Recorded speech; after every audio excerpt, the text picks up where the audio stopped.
Ini adalah Greenland. Dan ini adalah Iceland atau yang kita kenal dengan Islandia. Apakah ada yang aneh dengan dua pulau tersebut? Iya benar, Greenland yang berarti daratan hijau, tapi malah wilayahnya sebagian besar tertutup oleh es tebal. Sedangkan Iceland yang berarti daratan es, justru mempunyai daratan yang hijau. Aneh bukan? Apakah kedua tempat tersebut namanya tertukar? Greenland merupakan wilayah yang masuk dalam bagian benua Amerika Utara. Namun, pemerintahannya ada di bawah kerajaan Denmark. Dengan luas wilayah 2.166 juta kilometer persegi, Greenland adalah pulau terbesar di dunia yang memiliki jumlah penduduk 56.421 pada tahun 2021, yang menjadikannya sebagai negara nomor 1 dengan penduduk terjarang di dunia. Penduduk aslinya adalah orang Inuit atau Eskimo. Sementara ada pula orang Denmark dan campuran antara keduanya. 80% dari seluruh wilayah Greenland tertutup es, yang di beberapa tempat ketebalannya mencapai 3 km. Hanya daerah pesisir selatan dan barat yang bisa dihuni oleh manusia. Hampir semua penduduk Greenland tinggal di sepanjang barat daya pulau utama, yang memiliki iklim relatif ringan. Greenland mempunyai musim panas yang dingin dan musim dingin yang sangat dingin. Contohnya di ibu kota Nuuk, rata-rata suhu terendah adalah Januari dengan minus 10 derajat Celcius, dan rata-rata suhu tertinggi di Juli yaitu 9,9 derajat Celcius. Tercatat pada tahun 2021, sebanyak 18.800 penduduk tinggal di Nuuk. Dengan suhu ekstrim ini, maka praktik pertanian sangat sedikit dilakukan dan sebagian besar produknya adalah sayuran hijau, sayuran rumah kaca, peternakan domba, rusa, ikan, dan hasil laut lainnya. Ekonomi Greenland sangat bergantung pada perikanan. Perikanan menyumbang lebih dari 90% ekspor Greenland. Industri udang dan ikan sejauh ini merupakan penghasil pendapatan terbesar. Di sebelah timur Greenland ada Iceland, atau yang kita kenal dengan Islandia. Jarak Greenland dan Iceland adalah 300 km. Berbeda dengan Greenland yang sebagian besar wilayahnya tertutup es, Iceland justru memiliki daratan yang hijau dan hanya sebagian kecil wilayah yang tertutup es. Memiliki populasi sebanyak 376.248 penduduk di tahun 2022, dengan luas wilayah 103.000 km persegi, menjadikannya negara dengan penduduk terjarang di Eropa. Sebagian besar penduduk Islandia adalah keturunan Skandinavia dengan ciri fisik tinggi, pirang, dan berkulit terang. Nenek moyang negara berbahasa Nordik ini adalah para Viking. Danau dan gletser menutup 14,3% dari permukaan yang ada di Iceland. Islandia memiliki banyak geyser yang meletus setiap 8 hingga 10 menit. Geyser adalah sejenis mata air panas yang menyembur secara periodik, mengeluarkan air panas dan uap air ke udara. Dengan ketersediaan luas akan tenaga panas bumi dan pemanfaatan banyak sungai dan air terjun untuk pembangkit listrik tenaga air, sebagian besar penduduk memiliki akses air panas, pemanas, dan listrik dengan murah. Islandia juga memiliki ratusan gunung berapi dengan sekitar 30 gunung berapi aktif. Jika dilihat dari kondisi geografisnya, kedua negara ini sangat kontras, bukan? Wilayah inilah yang seharusnya disebut sebagai Greenland dan yang ini adalah Iceland. Karena seharusnya nama-nama tersebut semestinya menggambarkan kondisi wilayah tersebut. Namun saat ini yang tercatat secara resmi dan diakui oleh dunia adalah kebalikannya. Ini Greenland, dan ini Iceland. Menurut sejarah, pada tahun 985, orang Iceland atau Islandia kelahiran Norwegia, Erik the Red, diasingkan dari Islandia karena pembunuhan. Bersama dengan keluarga besar dan budaknya, ia berangkat dengan kapal untuk menjelajahi tanah es yang terletak di barat laut. Setelah menemukan daerah yang layak huni, Erik pun berhenti dari pencariannya. Pada saat itu, area tempatnya berlabuh tidak tertutup oleh es, dan ia menamakannya Greenland dengan harapan bahwa nama yang menyenangkan akan menarik pemukim.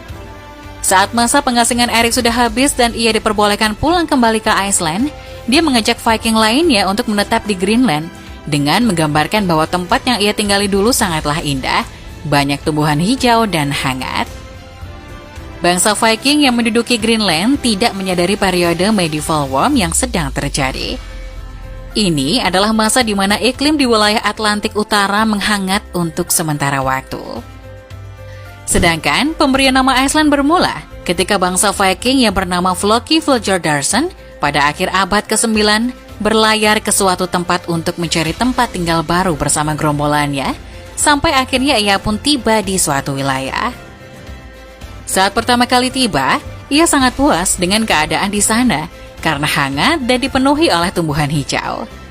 Tapi tak berselang lama, musim dingin yang ekstrim datang tiba-tiba hingga membuatnya terkejut. Terlebih, hewan ternaknya banyak yang mati karena musim dingin. Tak kuat, akhirnya mereka memutuskan untuk mendaki sebuah gunung terdekat di sana, sembari menunggu datangnya musim semi kembali. Di gunung tersebut, Floki melihat ada begitu banyak fjord, semacam teluk yang terbentuk dari lelahan gletser dan terdiri dari tumpukan es yang tebal dan berat. Dari situ, Floki pun akhirnya memutuskan untuk menamai wilayah tersebut dengan nama Iceland, karena berpikir bahwa wilayah temuannya dipenuhi oleh hamparan es. Padahal, wilayah tersebut aslinya dipenuhi oleh daratan hijau. Selain kisah bangsa Viking yang menamai wilayah tersebut berdasarkan dengan apa yang mereka lihat, di belahan bumi selatan, tepatnya di Indonesia, tahun 1257 Masehi, terjadi erupsi Gunung Samalas di Lombok. Letusan ini menghasilkan erupsi setinggi puluhan kilometer ke atmosfer, serta aliran piroklastik yang mengubur hampir seluruh pulau Lombok. Batuan vulkanik yang dimuntahkan oleh letusan ini menghujani Bali dan Lombok, serta sebagian Sumbawa.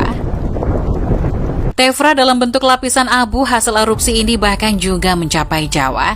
Total material abu dan bebatuan yang dimuntahkan dalam letusan ini mencapai lebih dari 10 km kubik.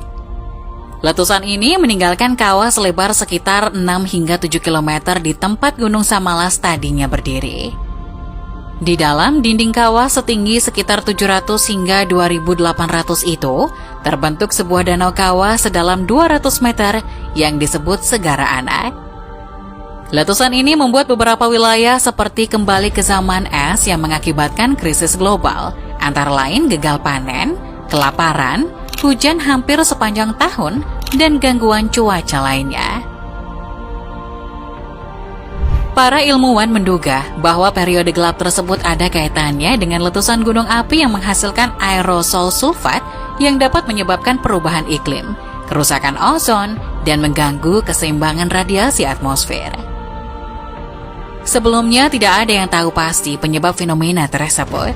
Adanya letusan gunung berapi besar pada sekitar tahun 1257 hingga 1258 diketahui pertama kali melalui analisis terhadap sampel es hasil pengeboran dari wilayah kutub. Menggunakan metode pengukuran keasaman termutakhir pada tahun 1980, sekelompok peneliti Denmark menemukan lonjakan konsentrasi sulfat dari berbagai masa pada sampel es dari Greenland yang dihubungkan dengan timbunan abu riolitik. Awalnya, para peneliti tersebut menduga bahwa deposit sulfat ini bersumber dari gunung berapi di dekat Greenland. Tetapi catatan sejarah Islandia tidak menyebutkan adanya letusan gunung berapi pada sekitar tahun 1250. Ditambah lagi, pada tahun 1988, ditemukan bahwa sampel es dari Kutub Selatan juga mengandung jejak peningkatan sulfat dari kurun waktu yang sama dengan jejak dari Greenland.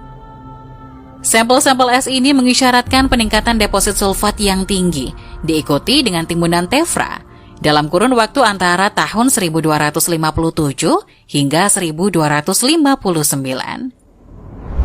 Jejak lonjakan sulfat ini merupakan yang terbesar selama 7.000 tahun dan berukuran 2 kali lebih besar daripada jejak yang dihubungkan dengan letusan Gunung Tambora pada tahun 1815.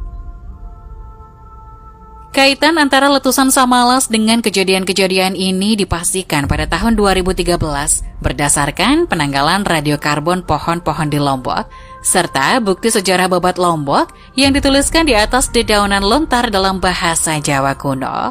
Temuan-temuan ini meyakinkan Frank Levin, ahli ilmu bumi dari Pantheon Sorbonne University, yang telah mencurigai gunung berapi di Lombok sebagai sumber letusan untuk menyimpulkan bahwa Samalaslah pelakunya.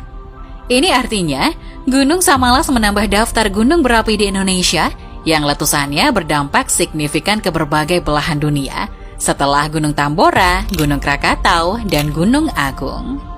Akibat letusan Gunung Samalas, wilayah Greenland dan Islandia pun terpengaruh pada waktu itu, dan suhu di sana menjadi semakin dingin. Namun, perubahan suhu di Greenland lebih ekstrim. Jadi sejak awal nama yang telah diberikan ternyata memang sudah benar, karena kebiasaan bangsa Viking menamai suatu tempat sesuai dengan kondisi yang mereka lihat. Namun, seiring dengan pemanasan global yang terjadi saat ini, tidak menutup kemungkinan es yang ada di Greenland akan mencair dan menjadikannya sesuai dengan namanya, yaitu daratan hijau. Begitu pula dengan Iceland atau Islandia. Akibat pemanasan global, bisa saja namanya akan berganti menjadi Hotland.